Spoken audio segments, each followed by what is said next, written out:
Bonsoir, je m'appelle Christelle Barré, je suis doctorante à l'Université de La Réunion. J'effectue une thèse en littérature anglophone. Moi, c'est Yana, j'ai 16 ans, je suis lycéenne à Saint-Benoît et je suis aussi au conservatoire, je fais du théâtre principalement. Quand je te dis que je suis chercheuse en littérature anglophone, qu'est-ce que ça t'évoque? À quoi tu penses? À l'étude de textes peut-être principalement et je sais pas, l'histoire à travers les textes anglophones du coup. Oui, tu as raison. Alors, il faut s'imaginer, alors comme j'ai cru comprendre que tu es lycéenne, alors je suppose que tu as déjà fait des commentaires de textes. Oui. Alors, quand je discute avec des étudiants ou des collégiens ou lycéens, je compare souvent la thèse en littérature anglophone à un grand commentaire de texte de à peu près 400 pages. Donc, oui. Ah oui, d'accord. Donc, en fait, tu as raison lorsque tu évoques l'analyse de texte. En fait, je m'appuie sur un corpus, donc c'est-à-dire un ensemble de romans. Okay. Et à partir de ces romans, je vais analyser, je vais chercher des liens entre ces romans. D'accord. Est-ce que tu as une idée de la manière dont je recherche ces liens? Alors, je pense pas forcément que tu lises tous les romans, parce que ça doit faire beaucoup. Mais peut-être, je sais pas, faire des recherches sur le roman en question et voir s'il y a des éléments qui concordent avec ce que tu recherches. Oui, exactement. Alors, ce qui se passe, c'est que dans mon cas, j'étudie des auteurs bien précises, en fait. Et en fait, pour choisir mon corpus, alors il se constitue d'à peu près 7 romans. Pour choisir mon corpus, je vais chercher des choses communes entre les auteurs qui les ont écrits, mais aussi entre l'histoire de ces romans. Tout à l'heure, je t'évoquais la littérature anglophone. Alors, anglophone, pour toi, ça concerne quel genre de littérature? Je pense à peu près peut-être tous les styles, classiques, modernes. Oui. Peut-être à travers les âges, en fait, ça peut être n'importe quel texte au final. Oui, alors de quel pays? L'Angleterre, enfin les pays anglophones en général, c'est pas forcément que l'Angleterre. Oui, voilà, parce que souvent on pense en premier abord à l'Angleterre. Alors je ne suis pas du tout sur l'Angleterre, ni sur les États-Unis, pas non plus sur l'Australie. En fait, moi j'étudie des romans du Nigeria et de l'Afrique du Sud. Trop bien. Donc, ça fait partie d'un des critères de la manière dont laquelle j'ai choisi en fait d'étudier ces livres. Alors, tu me parlais de littérature classique.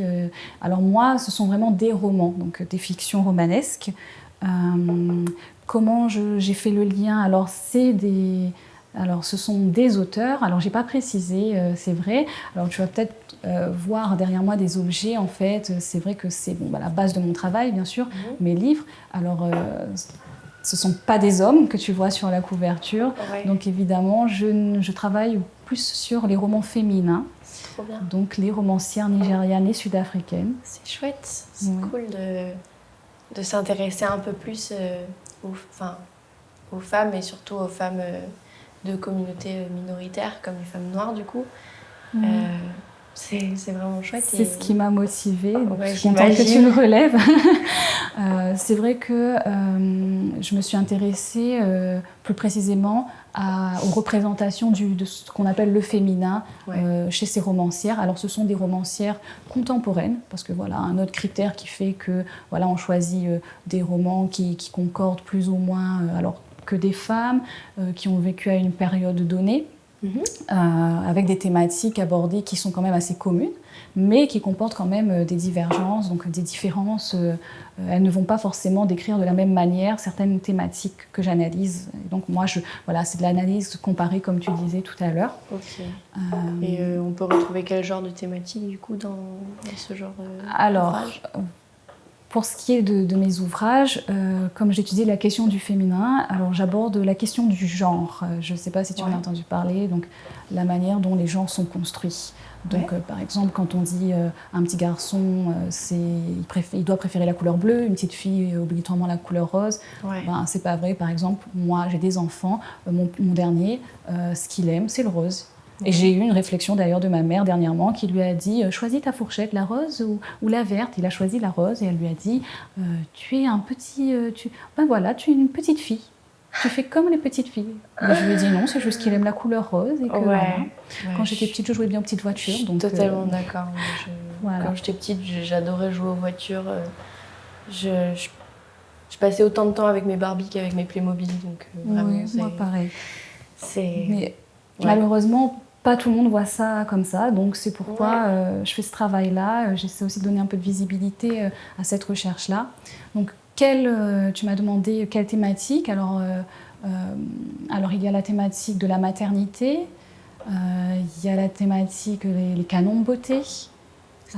C'est-à-dire les canons de beauté. Alors, tout ce qui est attrait à ce qu'on appelle la race.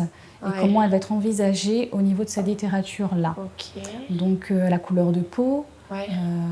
Par exemple, j'ai des romans où la protagoniste tente par tous les moyens de ressembler, d'être au plus près des standards occidentaux, donc de se blanchir la peau, de se lisser les cheveux. Voilà, il y a aussi un gros sujet qui revient beaucoup là sur cette thématique, c'est la question des cheveux, qui dans beaucoup de romans contemporains prend de plus en plus de place, je dirais.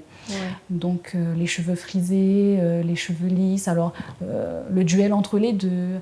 Alors je t'ai parlé de représentation du féminin, de la question du genre, et j'en viens obligatoirement dans mes ouvrages à parler du féminisme. Alors c'est sûrement un mot que tu as déjà entendu, parce que ça fait beaucoup l'actualité, évidemment. Et j'aimerais savoir comment toi, tu l'envisages, à quoi ça te fait penser le féminisme. Tout d'abord, pour moi, le féminisme, c'est principalement l'égalité des sexes, mais après, je pense que ça se base énormément aussi sur la place des femmes dans la société en général, parce qu'on a tendance à prioriser, je sais pas trop comment ça se dit, mais voilà, les femmes dans ce combat-là. Après, j'exclus pas du tout les hommes, hein, je pense qu'il y a des deux parties, mais du coup, moi, je m'intéresse beaucoup plus au féminisme qui combat la misogynie et moins la misandrie. Et après, je trouve ça vachement cool d'essayer de donner de la visibilité à des auteurs femmes et femmes de communautés minoritaires. Je trouve ça vraiment génial. Et moi, je fais de la littérature anglaise au lycée. C'est une de mes spécialités. Et pour le moment, on a étudié principalement des ouvrages d'hommes. On travaille sur un roman de George Orwell. Et c'est vrai que ce serait bien aussi qu'on étudie des ouvrages de femmes, je trouve. C'est super important. Oui, c'est vrai que je te rejoins là-dessus. Alors, déjà, j'avoue, je suis assez impressionnée par ton parcours et par les choses qu'on vous propose aujourd'hui dans les lycées, dans les collèges, qu'on vous permette d'avoir la littérature anglophone. C'est pas quelque chose qu'il y avait à mon époque.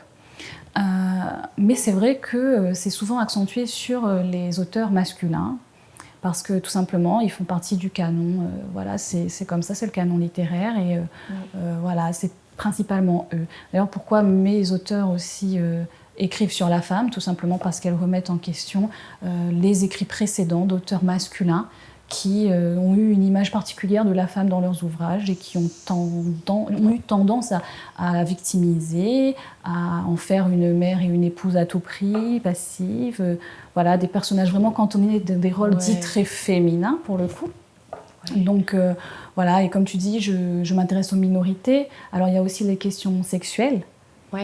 Donc, par exemple, j'ai une auteure qui se dit transgenre et non-binaire. Donc, c'est encore dans une perspective inclusive pour moi aussi. Je t'ai parlé de féminisme. Alors, tu as raison, le féminisme, pour nous, c'est vraiment l'égalité entre les hommes et les femmes, les salaires. C'est un mouvement voilà, qui tire ses origines dans les années 1960 à peu près. Ouais. Et c'est vrai qu'il y a eu un problème qui s'est posé. Alors, à ton avis, est-ce que les auteurs africaines sont aussi axés vers le féminisme que les auteurs occidentales? Je pense pas du coup, parce que les auteurs occidentales, c'est des personnes qui ont tendance à être plus privilégiées que les femmes africaines, je pense. Donc on étudie ça en anglais, pas en littérature anglaise, en anglais. Justement, tout ce qui touche au féminisme, au sexisme. Et c'est vrai que en fait, les femmes occidentales, donc souvent du coup blanches, sont très privilégiées, même si elles ont quand même leur statut de femme.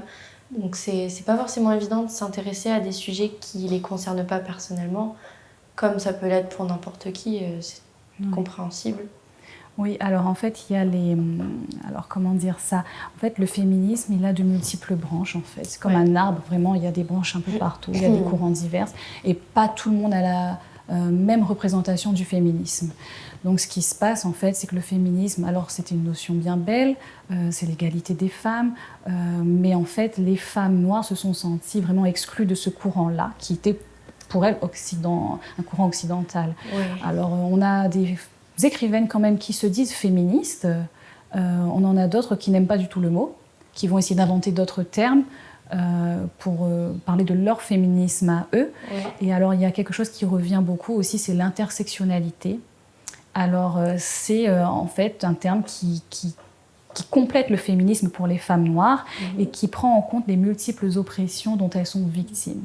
Quand je dis oppression, c'est oppression due au sexe, à l'orientation sexuelle, à la race, la couleur de peau.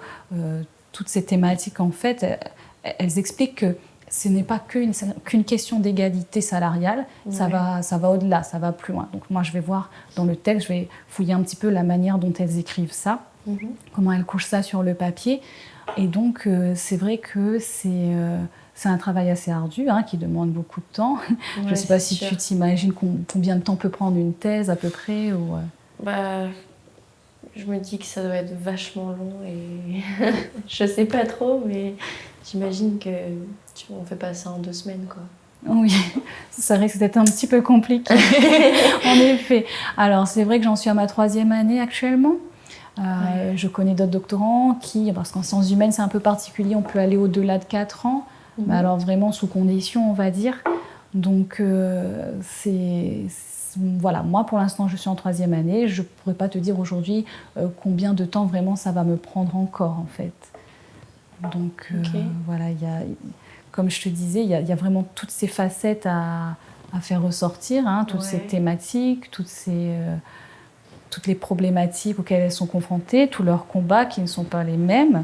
Alors, par exemple, moi, j'ai une auteure, alors quelque chose que nous, on ne pratique pas beaucoup, mais tout ce qui est question de spiritualité, tu sais, des croyances qu'on appelle animistes, donc c'est des croyances vraiment en lien avec la Terre, en fait. Donc, elle fait ressortir ça dans son texte, et vraiment, c'est très fort, ça nous ouvre aussi vers d'autres cultures. Donc moi, j'apprends beaucoup, j'apprends leur histoire, j'apprends la façon dont elles vivent dans leur pays, j'apprends, je vois leurs causes, leurs combats au-delà de leur écriture, et je me rends compte que vraiment, par exemple, la spiritualité, c'est vraiment quelque chose qui m'épate en fait, ce lien avec la nature, les croyances. Alors comment les croyances traditionnelles se mêlent au monde moderne d'aujourd'hui, encore une thématique. Comment elles incluent... Alors moi je sais pas, tu es une jeune adolescente, je suppose que tu utilises beaucoup les réseaux sociaux peut-être, ou au moins les téléphones, toutes ces choses-là. Oui.